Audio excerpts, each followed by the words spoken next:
If you want to learn how to gain insights you can act on and solve business problems with data, all while building a data-driven culture at your organization, sign up for Pragmatic Institute's new course, Data Science for Business Leaders.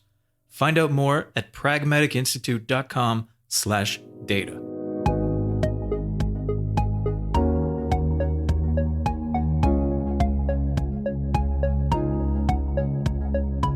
Welcome to Data Chats, a podcast by Pragmatic Institute and the Data Incubator, where we tackle data topics and trends with experts, industry leaders, instructors, and alumni. I'm your host, Chris Richardson, and today I'm sitting down with Natalia Shuliak, Chief Operating Officer at DoubleCloud, a platform to help data-driven companies build sub-second analytics on proven open source technologies like ClickHouse, Kafka, Airflow, and others.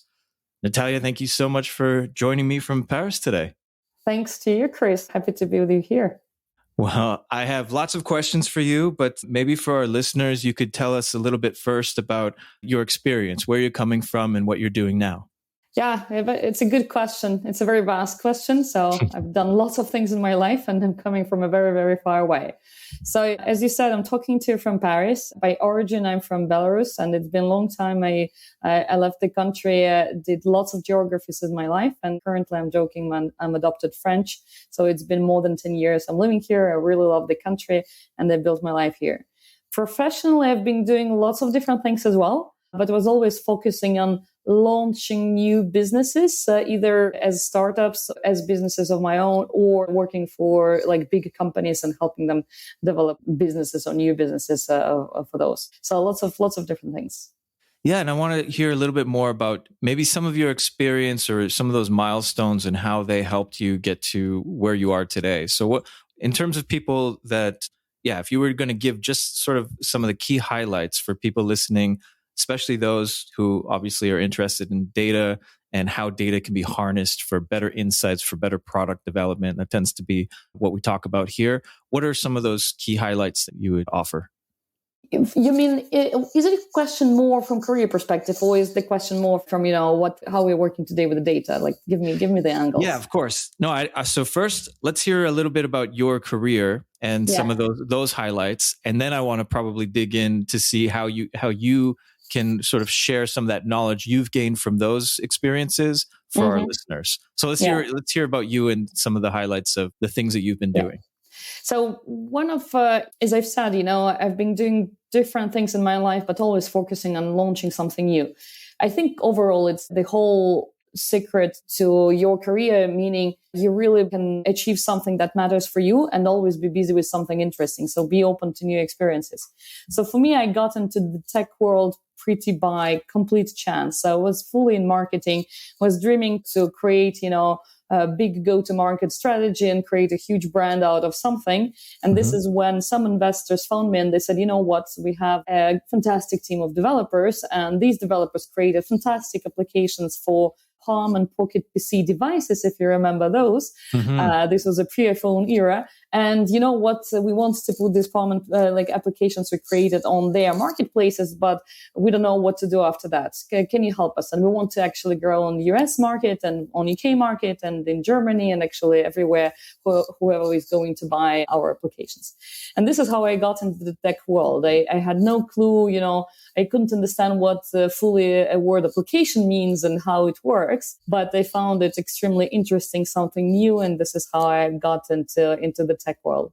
And after that, I was always, there were constantly some new projects coming up or some new trends that I just pursued, So I got into Microsoft, and Microsoft at that stage was pivoting from a company that everybody knew as a Windows company to something very new. So I was among those people who were launching Microsoft Azure here in France.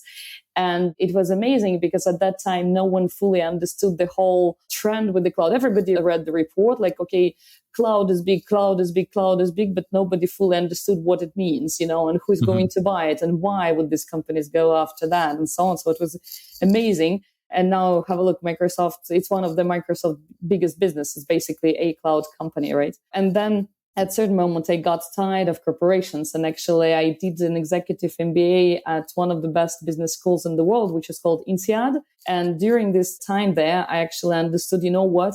I really miss the startup world and I want to go back to the startup land.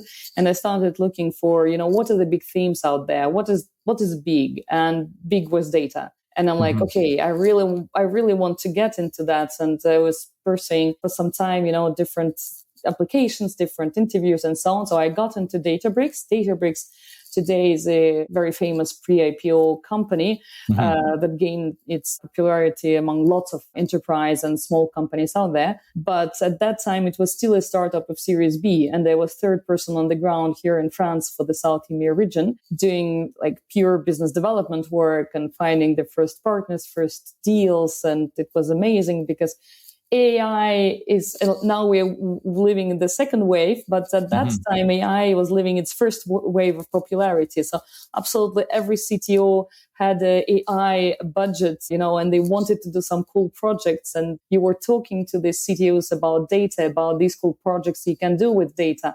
And it was an amazing experience. And this is how I got into the data world. And then after that, I was still changing companies, developing in different roles, again, different businesses around data, like observability and so on. And this is when DoubleCloud opportunity basically knocked on my door. There was a team of developers building this platform where they believe that they can actually help the companies build data pipelines or data use cases with managed open source technologies on top of public clouds. And I'm like, okay, I heard about ClickHouse. It's one of the fastest growing all-up database for data analytics out there. So it's gaining its popularity, and like there are companies like Uber, like Spotify that are using it, or Disney. So I kind of believe that if there is an adoption without anything, so if you put a business around it, maybe it will accelerate certain things. And on DoubleCloud, we have Kafka, and we were already planning at that time to have managed Airflow. These are the things that the companies are using or planning to use, and it's addressing the use cases. And this is how I joined DoubleCloud, saying to myself, okay, I've been doing sales, I've been doing marketing, I've been doing operations, I've been doing business development, but everything, one thing at a time. Now maybe it's time to lead the startup where I can do everything at once and bring the business to its existence and develop it. So so you've stayed ahead of the game, like in a lot of ways. You've been sort of at the cutting edge, and I wonder what that means to you, or when you look back on it, what are some of the things that you chose to pursue? I'm sure 5-10 years ago you could have gone in different directions. I wonder if you could say a little bit about why you chose certain directions and what that meant at the time. It's a good question. So I think I'm always motivated by things that I'm calling them looking into the future, things that are being born and maybe, addressing something new. And, there is an amazing book, which is written by an author called Herminia Ibarra, and it's called Act as a Leader. Completely misleading title. Don't believe it. The book is actually about a different thing. It said to you the following. So if you're stuck in your own career, and you start thinking, okay, what is my next dream job? Oh, my next dream job is this. And you go after this dream job, you're completely wrong. Because if you're stuck in your career today, you're stuck there because of your previous experiences. But your next goal, you're actually basing your goal on your previous experiences as well. So highly probable that your dream job that you're planning for today, based on previous experiences, is completely wrong. So the whole idea is that you actually need to create new experiences, and only after that you will find a real dream job. And that's basically what I was doing unconsciously all my life, all my career life. I was motivated by some new things, but then I was looking for different experiences within that I would enjoy, that it would be a pleasure for me. And this is how then the new job actually was appearing out of these experiences. There was always something that I could offer as something impactful for new roles. And this is how I was joining new kind of companies or new roles. You make that sound really easy, but I mean, I think that's actually much more difficult than it sounds. How do you actually put that into practice? Or are there any experiences when you look at decisions you made where you could actually sort of like demonstrate how to do that? Because I think a lot of people try, but aren't necessarily successful. So what are some of the decisions and the steps you took to make those changes or go in that direction?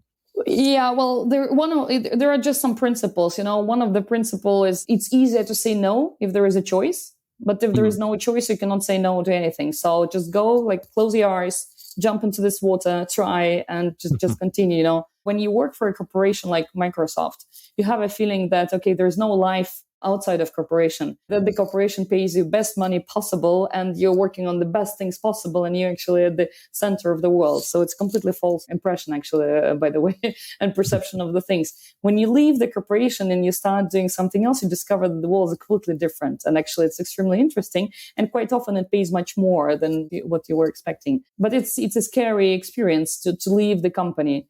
But when I left and I moved to Databricks, a month after, I said, why on earth I haven't done it earlier? It was such an amazing experience. I had such a great time at Databricks.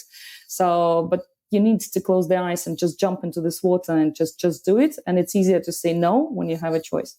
This is one principle. And second principle quite often is just a question of luck, a question of, numbers game. So there is pure luck, but there is luck also that you create yourself by creating lots of experiences or lots of choice, like in gambling, you do, or like buying lottery ticket.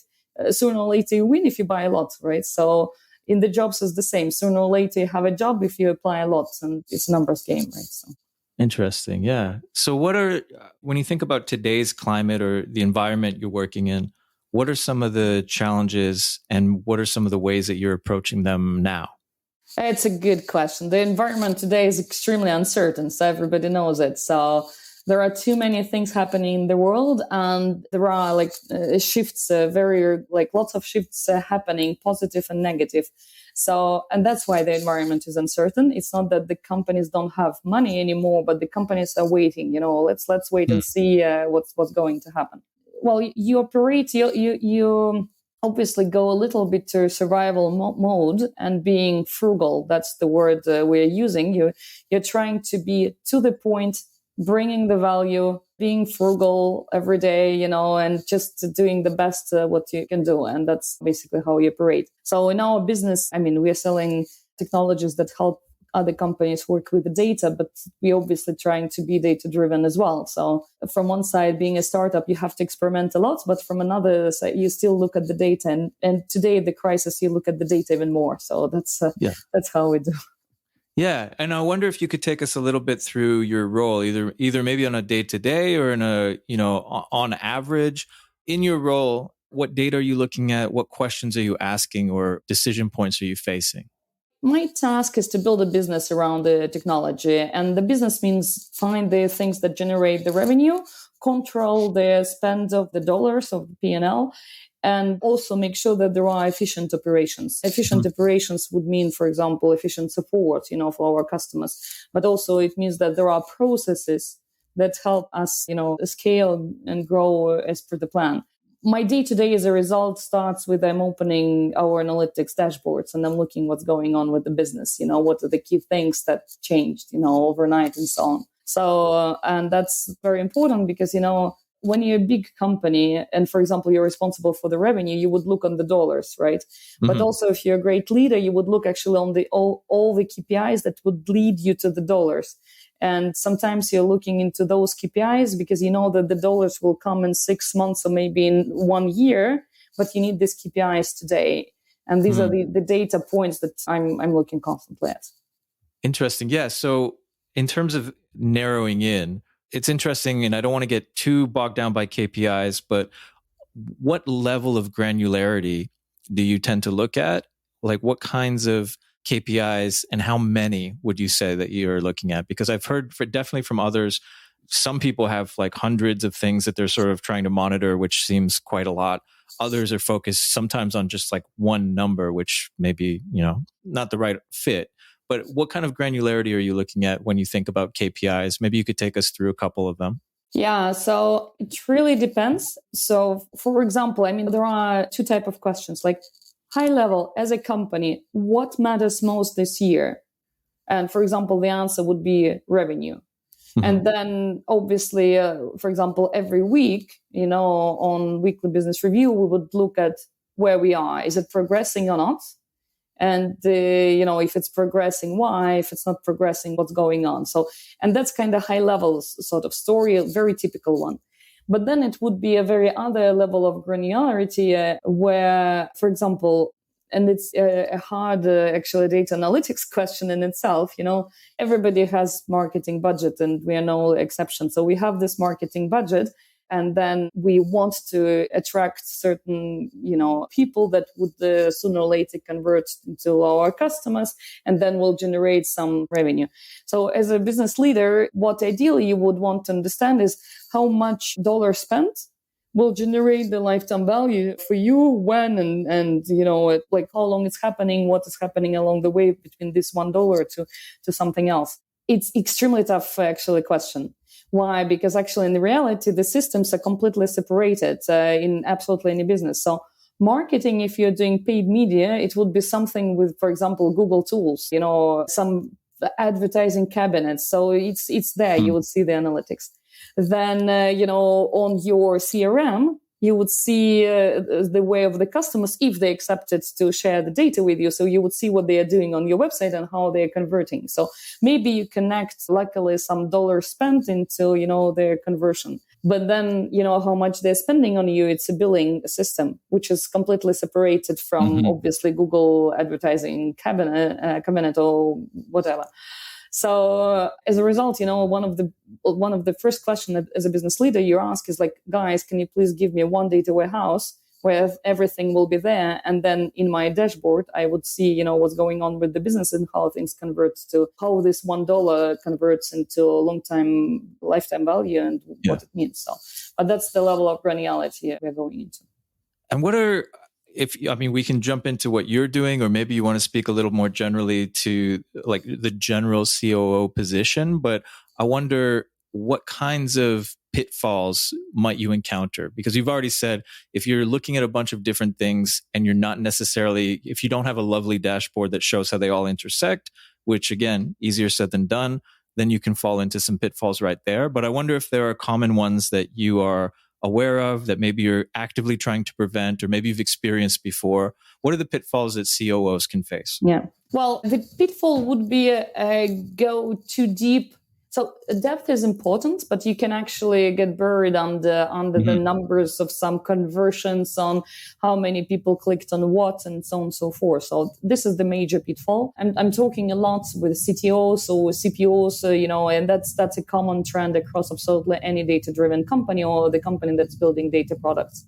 What I'm always saying, what we're always doing is the following. So let's make one step back and ask, and doesn't matter what your role is, CTO, COO, CPO, and ask ourselves, what matters for business? What has the biggest impact, on the business? And then how different things can help to answer this major question. For example, my approach would be to draw something in the mirror board. And, if you start with the revenue, which is, for example, the major kind of business KPI for any company, but you start with the revenue. Then you ask yourself, okay, what contributes to the revenue? And you draw arrows to it. And then you continue every arrow you would ask, and to this, what contributes to this? So you will get down to a very granular level, but then you can actually track, what specifically has the most major impact on my business.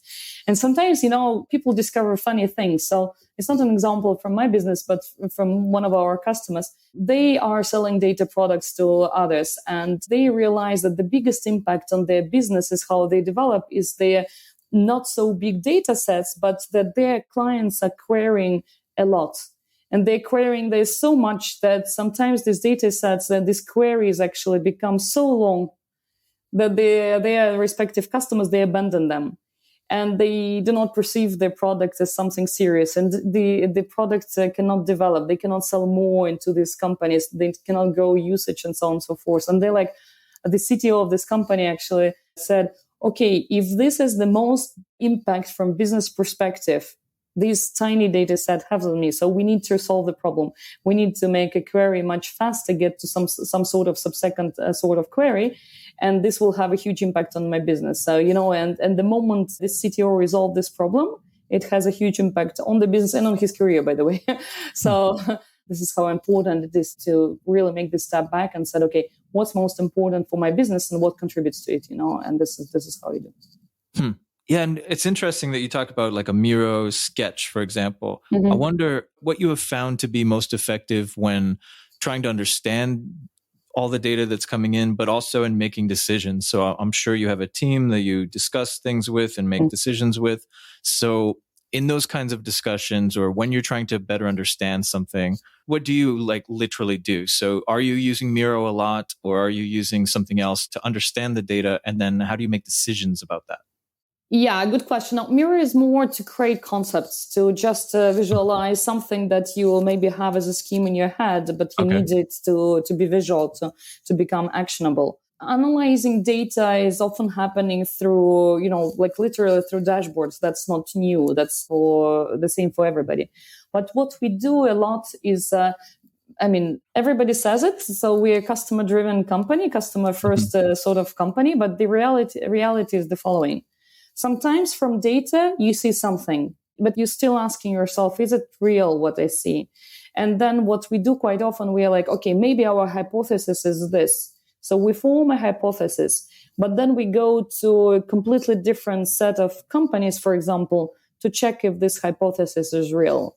So, for example, one of the major things is like if you're a product company and you're selling something to others or providing some sort of service, you want to understand, what is the other's ecosystem, where you're integrating to and how it resonates with them. It's realistic or not. But then, okay, let's imagine you have some set of customers, they bought something and so on. The problem of the data is that it can be biased. Maybe you sold this not because it's, for example, you sold something in France or in US.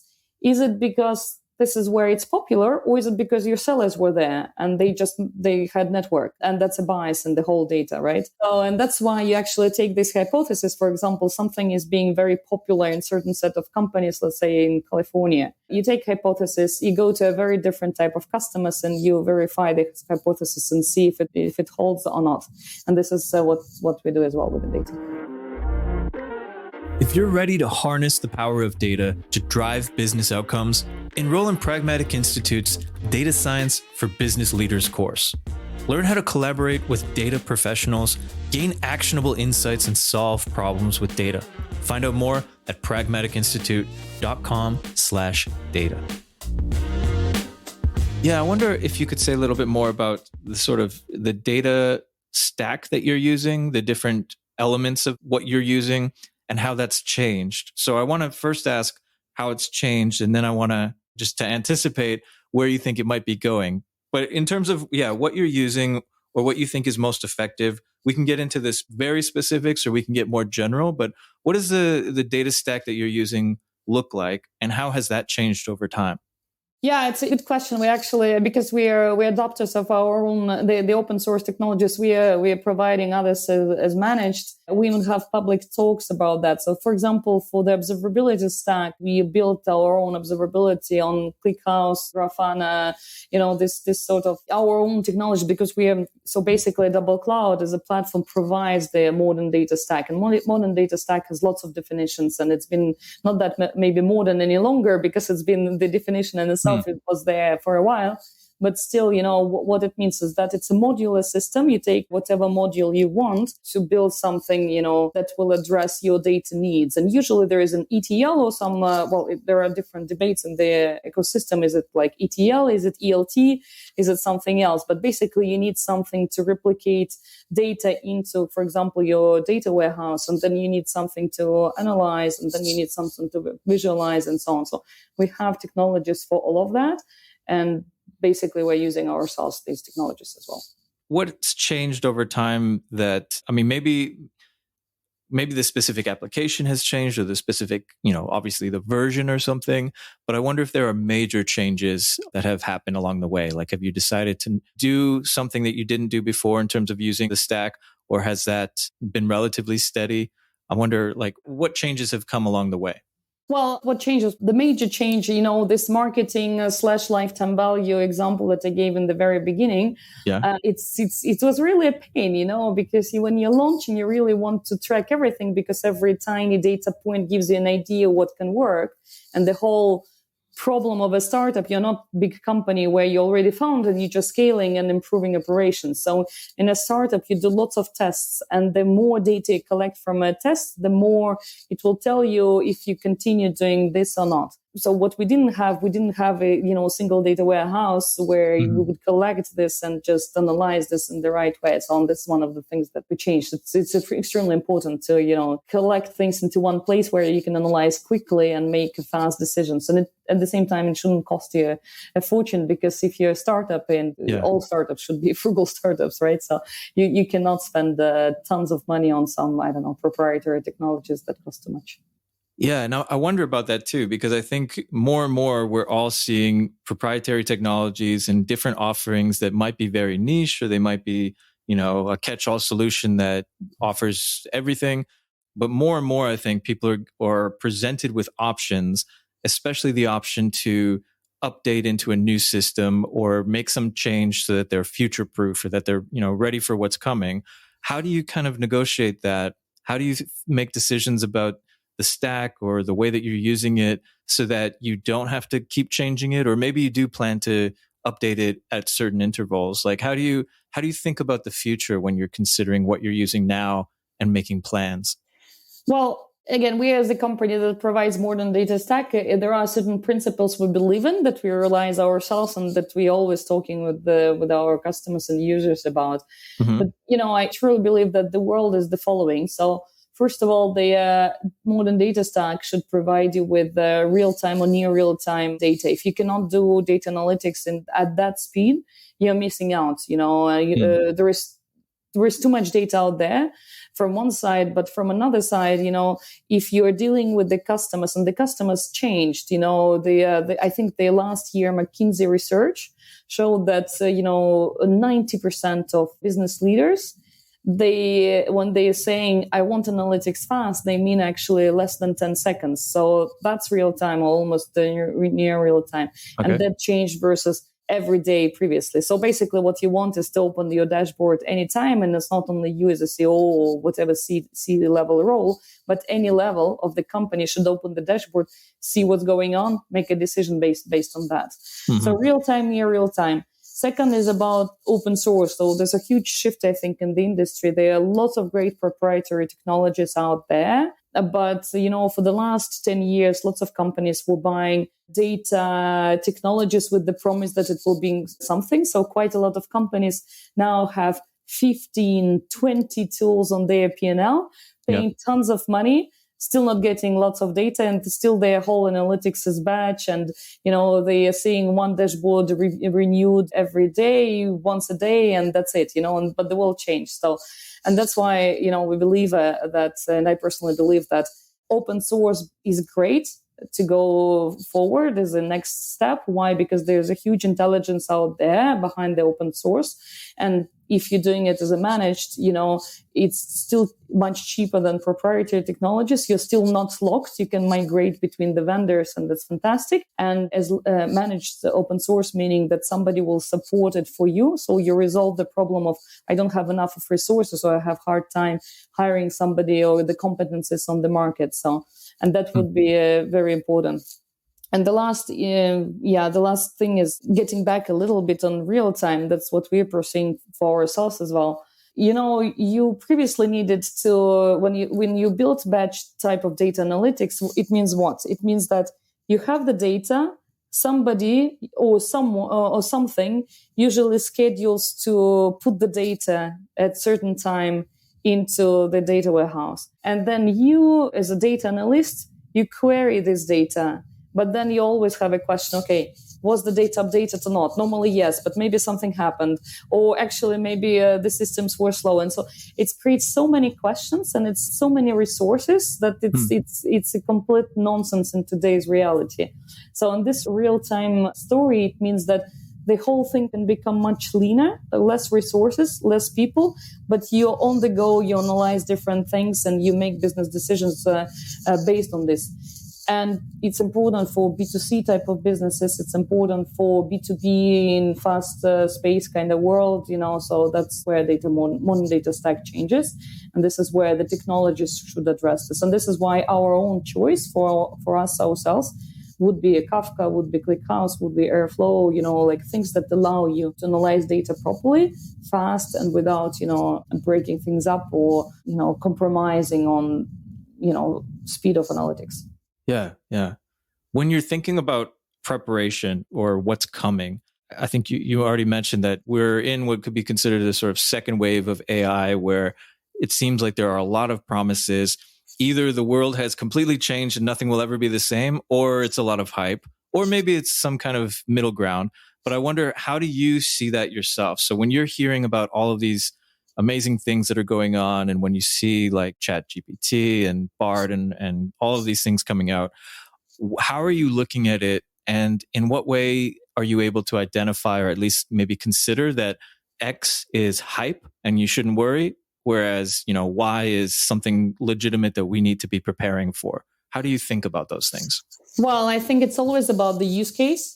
On a personal level, I was investing for quite some time in crypto, and actually, I still believe in the blockchain use case, but it's more belief versus a real use case still, right? ChatGPT, well, I didn't try others, maybe they're as great, but I tried the ChatGPT. So ChatGPT, in a matter of several days, became to me the go-to place to ask a question because I don't want to Google too long. That's the real use case. And the second real use case is that, okay, you know what, I have this long text. Can you please give me a summary, or came up with an idea how I can do X, Y, Z with this long text? And yes, maybe it's still on the level. I mean, a person would do it maybe better, but it's a question of time. So, and sometimes cost. So, and here it's fast and cost efficient. So it means that there is a use case, and it means that this is real. This is a real threat. So I don't believe that, it can, generative AI can absolutely replace quite a lot of professions. But then what are we going to do with all these billions of people in the street? 100 people is dangerous, right? So I don't believe that the jobs will disappear. But there is a use case. It means that, this new wave of AI is real. It's not hype, it's a real thing. And without saying too much, we ourselves are looking into integrating certain things into our products because we know it's just human. It will be simpler. Instead of, for example, analyzing data, you would prefer AI actually tell you what you see, because sometimes you're actually spending quite a lot of time trying to understand, okay, this is, and if you could just have a summary of what you see, it's amazing. And that's basically how I feel that this one is not hype. This one is a real use case. Yeah, and I wonder if you think about how others are using it, because I think that's one of the questions, right? Is if you, in whatever capacity, adapt to, say, ChatGPT or that kind of technology, the generative AI, and your competitors are also doing it, then at best you're sort of staying even. But then there's probably ways that you could use it better than others, or how do you see that as well? Because if everyone has access to it, which they sort of do, at least from what I understand, then how do you maintain a competitive advantage with your business? Well, I think the rules of business, they do not change. How you can outcompete by smarter people, by smarter go-to-market strategy and having some competitive advantage, right? So I agree with you, maybe because everybody has access, so it will be just a must for lots of kind of companies. Just the way, like previously it became a must to have a computer on every table. So now it will become a must just to have within your product some AI. And, Microsoft already introducing it into its respective products. So it's just a question of time how different companies will do it. So the rules of business won't change. Okay, this will be a new basis. So now what's next? Yeah. And then in doing so, in making those changes, what kinds of considerations do you also think about? I know there's, like GDPR and data protection and all of these kinds of things that probably are just added on top of considerations of like, if we're going to start using generative AI, where is that data coming from? Where is it going? So I can imagine while it may simplify some tasks, it also makes some things much more complicated, like cybersecurity, like just data protection in general. How do you think about those things, or how do you build strategy considering that? Yeah, you're so right. There was a case recently in Italy where some data was compromised, and obviously it's bad. And obviously, if you're trying to understand something about your competitor, don't give to ChatGPT your information, because it will learn on it and it will share it with competitors. That's basically how you do it. Yeah, and that's actually the GDPR sort of story. It's very interesting. We see quite a lot of businesses. So DoubleCloud is a European-based company, so we follow the GDPR rules and so on. And we do this on purpose because we see that there are more and more companies that are worried about these data breaches and so on. So they need some other company that would make them a promise that they are compliant and the data can disappear. And these companies cannot go, to, for example, American providers because laws are different, and so on and so forth. But it's a huge ethical question overall. And this is where there's a huge shift in the world right now, Who owns the data owns the world. So how things will evolve from here, it's a big question. So you need to, obviously compliance will be there, but then fraud will also increase. I don't know if you read it or not, but 90% of the use case for LLM apparently will be about fraud. So hopefully there will be also, some counter kind of arguments, counter forces. Yeah. Well, and that's just it, right? It could help people become better at fraud, but it also better at detecting it. And so it's an arms race, which I think is what's going on in a lot of areas. Yeah. And it also makes me think, actually, I think if I remember, it was a while ago when I was reading this, but some of the Italian government was banning certain use cases because of those kinds of fears. And it made me think, like, obviously you want to be compliant with GDPR. You want to follow your company's ethical stance, but you also have to follow the laws. Mm-hmm. How much are you thinking about how laws or those kinds of guidance, let's say, not necessarily like a legal restriction, but how that will be affected with these kinds of new technologies? In other words, how much are you investigating or potentially worried about the changes to things like GDPR when these kinds of technologies start to appear? So are you at all worried that certain things could be banned or certain kinds of practices could be banned so that, you have to be careful of what you invest in? It's a good question. It's one step at a time, right? You need to follow the trends, but at the same time, as I said, the business rules do not change, So as long as you provide real value and there's a real use case, the laws will change. But I don't believe that it will kill the business as is for any company if there is a real use case, if there is a real story. So it's rare when some law completely, wipes out the full, you're never alone in your business. So there will be several competitors, right? And that they all lose the business. I kind of don't believe in it. Or it was not a real business, it was a hype, so that's how I think about it. And then I guess as you're weighing decisions about what to focus on, what are you looking at or how are you starting to make those decisions? And that can be, again, more specific to you and your business or more generally in the landscape. But you've seen a lot of change we've all seen a lot of change over the last few years, but you've all obviously been participating in it. So what are you looking out for and what's on the horizon that's gathering your attention? Yeah, it's a good question. There are several ways of how you do it. One of the way, it's Amazon type of way, being real customer centered. It means what? It means talk to the customers, test lots of hypotheses with the real companies out there and do what they want, right? So, and this is how you kind of grow and you do something real. Another way would be very different, it would be to stop the noise actually completely and to go and understand the real things that are happening out there, in terms of how people live, how economy behaves, and so on and so forth. This is how you will understand, that, okay, there's something new is being created in the world and you can get, after this. So the tech world is there was a little bubble that kind of bursted, right? So, and there is a big kind of question right now, okay, what's next? So, and usually there is a technological wave and then it's industrial wave and then it's again a technological and then it's industrial. And maybe right now we're approaching this industrial kind of wave, and we see it already in the States. Lots of investments are in green energy, in all of these things, which are basically bringing the industries to the next level. So, and then if you follow this and you kind of forget about the noise of AI or anything, you actually know that this is where you need to find for example, if you're building a startup or a business, but this is where you can find the real value you can provide to these companies, or build the company around this. So that's basically two ways how to do it. There's a great podcast which is called How to Build a Startup. It's an old one. I think it's from 2012 or something like that. It was done in Stanford. 4 students, different people were talking about their experience, how they built the startup. And one of the things was, if you want to be a disruptor, actually stop listening and do something completely unimaginable. This is how you will disrupt the story. So stop verifying this hypothesis, actually find what will be after that, So that's another way how I could do it. Yeah, you used an interesting term, noise. And I think a lot of people, obviously, if you ask them, they'll say, yeah, I want to get rid of noise. I want to get to the most important.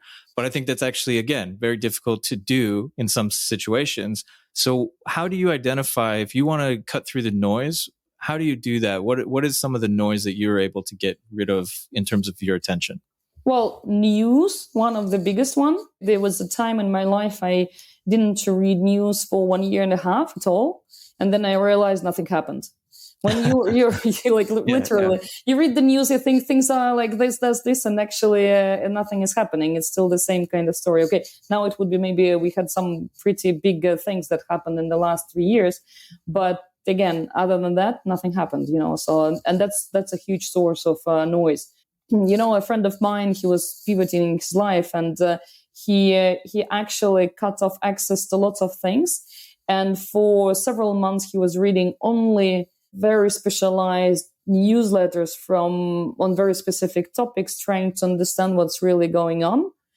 And he cut everything else. He didn't know what's happening. He didn't follow he kind of really cut off everything else he could have.